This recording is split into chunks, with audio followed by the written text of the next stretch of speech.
Friends, जय माता दी। कैसे हैं आप सब? दीपों की लहराती जगमग ज्योत, तेरी आरती उतारू माँ। मैं प्रस्तुत हूँ तेरे चरणों में। जो तू चाहेगी वो ही करूँगा, जो तू कहेगी वो ही करूँगा। हे माँ, हे जगत जननी माँ, आओ माँ। दोस्तों, गुप्त नवरात्र है, साधना और शक्ति का महापर्व है। मनुष्य की मुँह मांगी मनोकामना पूर्ण करने का त्योहार है। दिव्योर्वताम सह मनस्विता संकलनाम त्रयी शक्ति ते त्रिपुरे घोरा छिन्न मस्तिके च। शक्ति उपासना का महापर्व। चिरकाल से ही महादेवी की उपासना आराधना विभिन्न रूपों में की जाती है, चाहे देवी हो, अप्सरा हो, यक्षिणी, डाकिनी, शाकिनी, पिशाचिनी। सभी में सबसे सात्विक और धर्म का मार्ग है देवी की आराधना, पूजा और साधना। और गुप्त नवरात्र एक ऐसा महापर्व जिसमें विशेषकर तांत्रिक क्रियाएं हो, शक्ति साधना हो, महाकाल आदि से जुड़े साधकों के लिए विशेष महत्व रखती है, क्योंकि लोग लंबी साधना कर दुर्लभ शक्तियों की प्राप्ति करने का प्रयास करते हैं। इस दौरान देवी भगवती के साधक बेहद ही कड़े नियम के साथ व्रत और साधना करते हैं, और इस साधना के प्रभाव से मनुष्य को सहज ही सुख और अक्षय ऐश्वर्य की प्राप्ति होती है। श्री हो, वर्चस्व हो, आयु हो, आरोग्य हो, धन प्राप्ति हो, इसके साथ साथ ही शत्रु संहार के लिए गुप्त नवरात्र का विशेष महत्व बतलाया गया है। इस दौरान देवी माँ मनुष्य की गुप्त इच्छाओं की पूर्ति करती है और साधक को आसान पूजा से धन, सुख, शांति आदि की प्राप्ति होती है। सतयुग में चैत नवरात्र, त्रेता में आषाढ़ नवरात्र, द्वापर में माघ नवरात्र और कलयुग में अश्विन की साधना उपासना का विशेष महत्व कहा गया है। कहा जाता है, जो माघ नवरात्र के दौरान मनुष्य भक्त प्रार्थना करते हैं, माँ तुरंत उनका ध्यान रखती है, उनकी इच्छाओं को पूर्ण करती है। और साल भर में जो 4 नवरात्र आती है, इसमें से 2 प्राकट्य नवरात्र होते हैं, वहीं 2 गुप्त नवरात्र माने गए हैं। जो चैत्र माह के नवरात्र होते हैं और अश्विन माह के नवरात्र होते हैं, ये प्राकट्य नवरात्र होते हैं। अश्विन माह के नवरात्र को सभी लोग दुर्गा पूजा के नाम से जानते हैं, और चैत्र नवरात्र के बाद रामनवमी आती है, जिसे भी सब जानते हैं। लेकिन माघ मास की जो नवरात्र होती है और आषाढ़ माह की नवरात्र होती है, गुप्त होती है। आषाढ़ माह के नवरात्र को वाराही नवरात्र के नाम से जाना जाते हैं, और जो माघ माह के नवरात्र होते हैं बहुत गुप्त होते हैं। और इस दौरान 10 महाविद्याओं की पूजा अर्चना करके मनुष्य अपनी सभी मनोकामनाओं को पूर्ण कर विशेष फलों की प्राप्ति होता है। जितने गोपनीय तरीके से आप इसे करेंगे, उतनी आपको सफलता मिलेगी। और इस बार माघ माह के गुप्त नवरात्र आप सभी को बता दूं 2 फरवरी से शुरू हो रहे हैं, बुधवार के दिन से, और 11 फरवरी शुक्रवार तक रहने वाले हैं। जो लोग भी घट स्थापना आदि करेंगे वो 2 फरवरी को सुबह 7:09 से लेकर सुबह 8:30 बजे तक कर लेंगे। और बता दूं आपको, दूसरा महीना है जो कि बहुत ज्योतिष के हिसाब से ये वर्ष 2022 में बहुत ही खूबसूरत महीना आ रहा है। पंचग्रही योग में गुप्त नवरात्र शुरू हो रहे हैं। मकर राशि में मंगल उच्च में, और साथ में शुक्र, बुध, चंद्रमा, शनि एक साथ होने से ग्रहों का ऐसा महासंयोग बन रहा है जो सभी राशियों के जीवन को तो प्रभावित करेगा ही करेगा। साथ ही साथ जो भी मनुष्य मजाक में भी माँ के मंत्रों का जप कर लेता है गुप्त नवरात्र में, उसकी सभी मनोकामनाएं पूर्ण होती है। नवरात्र में जो प्राकट्य नवरात्र होते हैं उसमें बेसिकली 9 स्वरूपों के माँ की पूजा की जाती है, जैसे शैलपुत्री, ब्रह्मचारिणी, चंद्रघंटा, कूष्मांडा, स्कंद माता, कात्यायनी, कालरात्रि, महागौरी और सिद्धिदात्री। जो लोग भी साधक हैं, नॉर्मल गृहस्थ हैं, वो 9 देवियों की भी साधना इन गुप्त नवरात्र में कर सकते हैं। जिस प्रकार से 9 दिन आप अलग अलग देवी की पूजा करते हुए होम करते हैं, जोत लेते हैं माई की, आप मंत्र जप आदि करते हैं, कोई भी नॉर्मल तरीके से कर सकते हैं। लेकिन जो साधक हैं और 10 महाविद्या की साधना करना चाहते हैं, क्योंकि गुप्त नवरात्र में मैं पहले भी बता चुकी हूँ, माँ पार्वती के जो 10 रूप है, 10 महाविद्या जिन्हें कहा गया है, जैसे काली, तारा, त्रिपुर सुंदरी, भुवनेश्वरी, छिन्नमस्ता, त्रिपुर भैरवी, धूमावती, बगलामुखी, मातंगी और कमला देवी, इनकी पूजा अर्चना करने का विधान आता है। कुछ लोग कंफ्यूज होते हैं कि क्या होता है, तो आपको बता दूं छोटे से में कि पौराणिक कथा आती है माँ की उत्पत्ति की ऐसे कि प्रजापति दक्ष जो थे, सती माता के पिता, वो एक विशाल यज्ञ का आयोजन करते हैं, महोत्सव का, जिसमें सभी देवता ऋषिगण निमंत्रित होते हैं, किंतु भगवान शिव से उनको द्वेष होता है। इस कारण दक्ष ना तो उनको आमंत्रित करते, ना ही अपनी पुत्री सती को बुलाते हैं। देवर्षि नारद जी ने सती को बता दिया कि तुम्हारी सब बहनें यज्ञ में आमंत्रित है, अतः तुम्हें भी वहां जाना चाहिए। पहले तो देवी सती ने कुछ देर मन में विचार किया, फिर वहां जाने का निश्चय किया। जब देवी सती ने भगवान शिव से उस यज्ञ में जाने की अनुमति मांगी तो भगवान शिव ने वहां जाना अनुचित बताकर उन्हें जाने से रोका, पर देवी सती अपने निश्चय पर अटल रही। इस इंकार पर माता सती ने पहले क्रोधवश अपनी काली शक्ति प्रकट की, फिर 10 दिशाओं में 10 शक्तियां प्रकट कर अपनी शक्ति की झलक दिखला दी। इस अति भयंकरकारी दृश्य को देखकर शिवजी घबरा गए। क्रोध में सती ने अपने शिव को अपना फैसला सुनाया, मैं दक्ष के यज्ञ में जाऊंगी ही, या तो अपना हिस्सा लूंगी या उसका विध्वंस कर दूंगी। प्रापस्यामि यज्ञ भागम वा नाश इष्यामि वा मुखम, ऐसा कहते हुए देवी सती के नेत्र लाल हो गए, उनके अधर फड़कने लगे जो कृष्ण वर्ण के हो गए और क्रोध अग्नि से उद्दीप्त शरीर महाभयानक एवं उग्र दिखने लगा। उस समय महामाया का विग्रह प्रचंड तेज से तमतमा रहा था। शरीर वृद्धावस्था को प्राप्त हो गया, उनके केश बिखर गए, 4 भुजाओं से सुशोभित वह महादेवी पराक्रम की वर्षा करती सी प्रतीत होने लगी। काल अग्नि के समान महाभयानक रूप में देवी मुंडमाला पहने हुई और उनकी जिह्वा भयानक रूप से बाहर निकली हुई, सिर पर अर्धचंद्र सुशोभित और उनका संपूर्ण विग्रह विकराल होने लगा। वह बार बार भीषण हुंकार भरने लगी। इस तरह अपने तेज से दैदीप्यमान एवं अति भयंकर रूप धारण कर महादेवी सती घोर गर्जना के साथ अट्टहास करती हुई भगवान शिव के समक्ष खड़ी हो गई। देवी का यह भीषणतम स्वरूप साक्षात महादेव के लिए भी असहनीय हो गया। भगवान शिव का धैर्य जाता रहा और शंकर जी वहां से हट गए और सभी दिशाओं में इधर उधर गति करने लगे। देवी उन्हें रुक जाइए, मत जाइए कई बार कहने लगी, किंतु शिवजी एक क्षण भी वहां नहीं रुके और इस प्रकार अपने स्वामी को विचलित देखकर दयावती भगवती सती ने उन्हें रोकने की इच्छा से क्षण भर में ही अपने ही शरीर से अपनी अंगभूता 10 देवियों को प्रकट कर दिया, जो 10 दिशाओं में उनके समक्ष स्थित हो गई। भगवान शिव जिस जिस दिशा में जाते भगवती का एक एक विग्रह उनके मार्ग को अवरुद्ध कर देता और यही 10 महाविद्या कहलाई। 10 देवी के ये 10 स्वरूप ही 10 महाविद्याएं हैं। इनका नाम है काली, तारा, भुवनेश्वरी, छिन्नमस्ता, षोडशी, त्रिपुर सुंदरी, बगलामुखी, धूमावती और मातंगी। हार कर शिवजी सती के सामने खड़े हो गए और पूछा, कौन है ये? तब सती ने बताया, ये मेरे 10 स्वरूप है। कृष्ण वर्णा तथा भयानक नेत्रों वाली ये देवी आपके सामने स्थित है, वह भगवती काली है। जो श्याम वर्ण वाली देवी आपके ऊर्ध्व भाग में विराजमान है, वह साक्षात महाकाल स्वरूपनी महाविद्या तारा है। महामते, आपके दाहिनी ओर वह जो भयदायिनी तथा मस्तक विहीन देवी विराजमान है, वह महाविद्या स्वरूपणी भगवती छिन्नमस्ता है। हे शंभो, आपके बाईं ओर यह जो देवी है वह भगवती भुवनेश्वरी है। जो देवी आपके पीछे स्थित है वह शत्रुनाशिनी भगवती बगला है और विधवा का रूप धारण की हुई यह देवी आपके अग्नि कोण में विराजमान है, वह महाविद्या स्वरूपिणी महेश्वरी धूमावती है और आपके नैत्य कोण में ये जो देवी है वह भगवती त्रिपुर सुंदरी है। आपके वायव्य कोण में जो देवी है वह मातंग कन्या महाविद्या मातंगी है और आपके ईशान कोण में जो देवी स्थित है वह महाविद्या स्वरूपिणी महेश्वरी षोडशी है और मैं तो भयंकर रूप वाली भैरवी हूँ। हे शंभो, आप विचलित मत होइए, यही 10 महाविद्या अर्थात 10 शक्तियाँ हैं और ये सभी रूप भगवती के अन्य समस्त रूपों से उत्कृष्ट हुई है।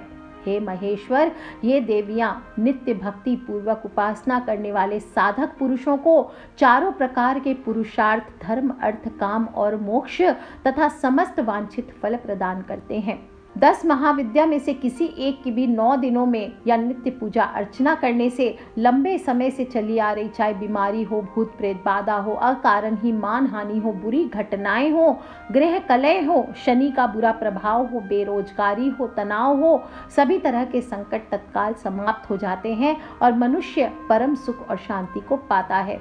इन माताओं की साधना कल्प वृक्ष के समान शीघ्र फलदायक और सभी कामनाओं को पूर्ण करने में सहायक मानी गई है।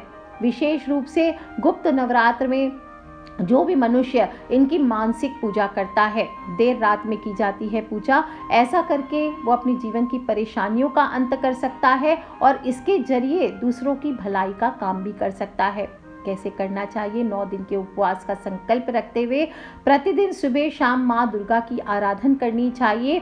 और तांत्रिक और अघोरी माँ दुर्गा की आधी रात को पूजा करते हैं, तो जो भी तंत्र पूजा करेंगे वो रात को 10:30 के बाद करें, इस बात का ध्यान रखें। इन दिनों निराकार पूजा का विधान आता है, कोई आकार की आवश्यकता नहीं है, फिर भी आप घट स्थापना कर सकते और कलश में ही सभी शक्तियों का आवाहन किया जाता है।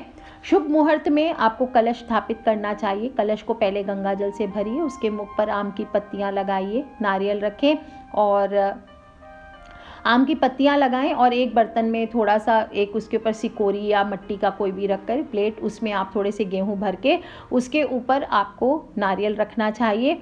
और जो भी नवरात्र की कलश स्थापना की विधि मैं दूसरे वीडियोस में दे चुकी हूँ, आप वहाँ देख सकते हैं। और इसके बाद आप घर में किसी भी गुप्त स्थान पर माँ दुर्गा की प्रतिमा या मूर्ति स्थापित करके लाल रंग का सिंदूर माँ को चढ़ाना है और सुनहरे गोटे वाली चुनरी चढ़ाई जानी है। इसके बाद माँ के चरणों में पूजा सामग्री के साथ साथ लाल पुष्प चढ़ाना चाहिए। मूर्ति स्थापना के बाद माँ दुर्गा को लाल सिंदूर चुनर चढ़ाइए और बर्तन में जौ के बीज बोने चाहिए। 9वीं तक प्रतिदिन पानी का छिड़काव कीजिए, उसमें फूल हो, कपूर हो, अगरबत्ती जोत के साथ पंचोपचार पूजा कीजिए। नारियल, केले, सेब, तिल के लड्डू इस समय चढ़ाने चाहिए, बताशे चढ़ाए जाते हैं और सरसों के तेल का दीपक गुप्त नवरात्र में जलाना चाहिए जो भी साधक है। और साथ ही ओम दुम दुर्गाय नमः इसका पाठ करना चाहिए। दुर्गा चालीसा, दुर्गा सप्तशती, जो भी आप पाठ कर सकें, आपकी जितनी हिम्मत हो वो आप कर सकते हैं। ये नॉर्मल साधक जो गृहस्थ है उनके लिए मैं बता रही हूँ। और माँ दुर्गा के कोई भी संबंधित स्वरूप की आप उपासना करना चाहते हैं तो उनसे संबंधित मंत्रों का जप करें।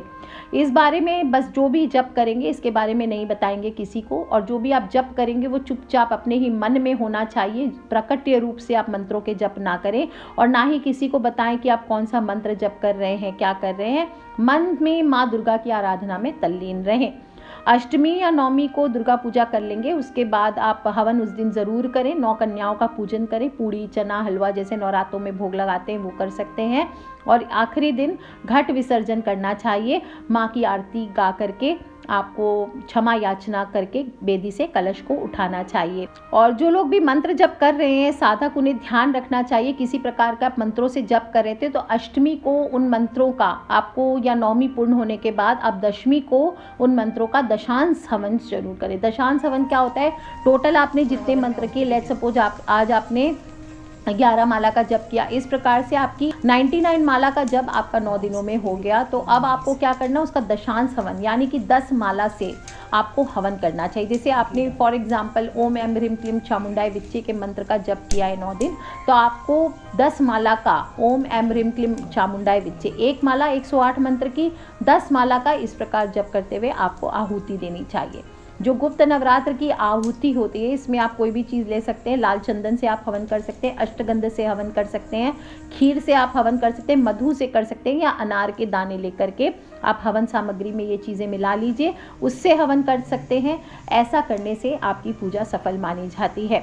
और आप चाहें तो 10 महाविद्या की जो हम बात कर रहे हैं, 10 महाविद्या में से किसी भी एक की नित्य पूजा अर्चना करने से आपको जो भी आपके घर की परेशानियां हो, भूत प्रेत या जो भी बेरोजगारी, बीमारी, कोई भी संकट है, कोई भी परेशानी है, तत्काल ही आपकी सारी परेशानियां समाप्त हो जाती है और मनुष्य परम सुख और शांति को प्राप्त करता है। दोस्तों, इन माताओं की साधना कल्प वृक्ष के समान शीघ्र फलदायक है। और काली, तारा, महाविद्या, षोडशी, भुवनेश्वरी, भैरवी, छिन्नमस्ता विद्या, धूमावती तथा एतादश महाविद्या सिद्ध विद्या प्रकीर्तिता, यानी प्रकृति के अनुसार ये जो 10 महाविद्याओं के समूह हैं इनको 3 भाग में बांटा गया है, सौम्य कोटि, उग्र कोटि और सौम्य उग्र कोटि।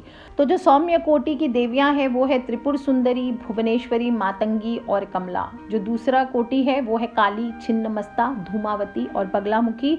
और तीसरी जो कोटि है सौम्य उग्र कोटि, यह है तारा और त्रिपुर भैरवी।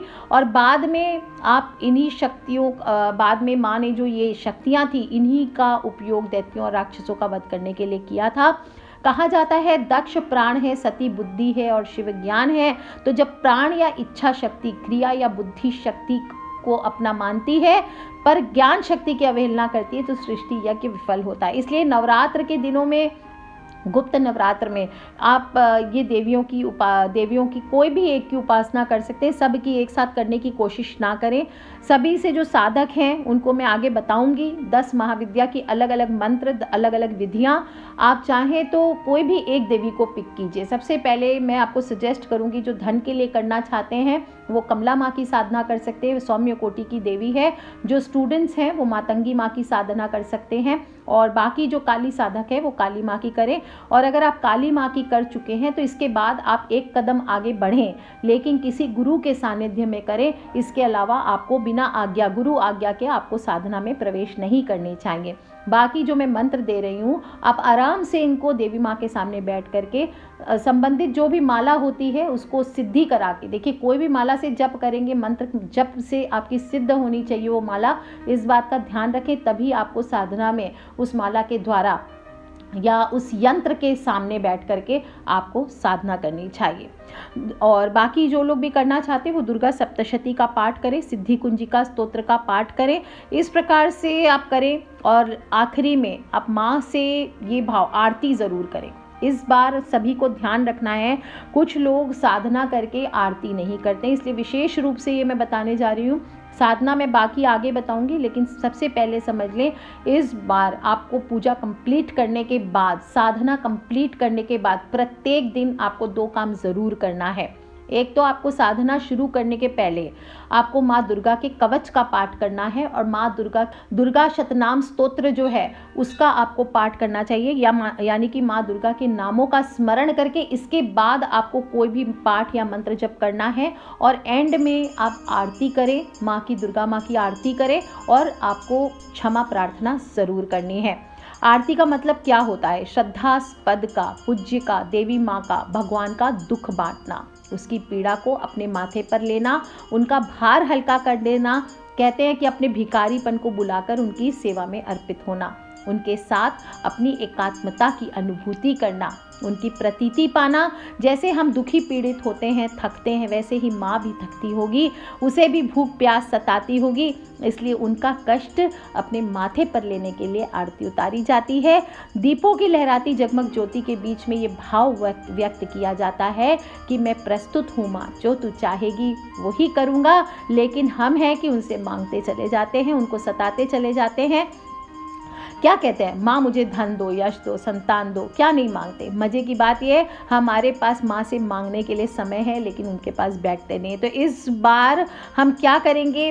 कुछ नहीं करेंगे, हम माँ की आरती उतारेंगे। सारी पूजा करने के बाद माँ की आरती सच्चे दिल से उतारेंगे, और माँ की आराधन करके माँ से क्षमा प्रार्थना ज़रूर करेंगे कि भूल चूक क्षमा हो, ये ज़रूर करना है। और बाकी जो लोग भी अब साधना विधि जानना चाहते हैं उनको मैं बता देती हूँ आगे, कि दूसरे वीडियो में बताऊंगी कि 10 महाविद्या की कौन से मंत्र से आपको कौन सी माला करनी है, कौन सा जप करना है, किस मुखी होकर के करना है।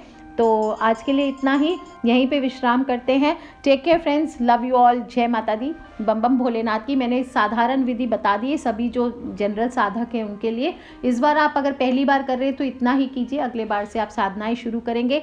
और सभी लोग ध्यान रखें, जो लोग भी साधना में बैठेंगे, प्लीज़ बिना गुरु आज्ञा के साधना नहीं करनी है। इसके बिना, गुरु आज्ञा के बिना साधना सफल नहीं होती है। तो कर लीजिए दोस्तों, खिलखिलाते रहे, मुस्कुराते रहे।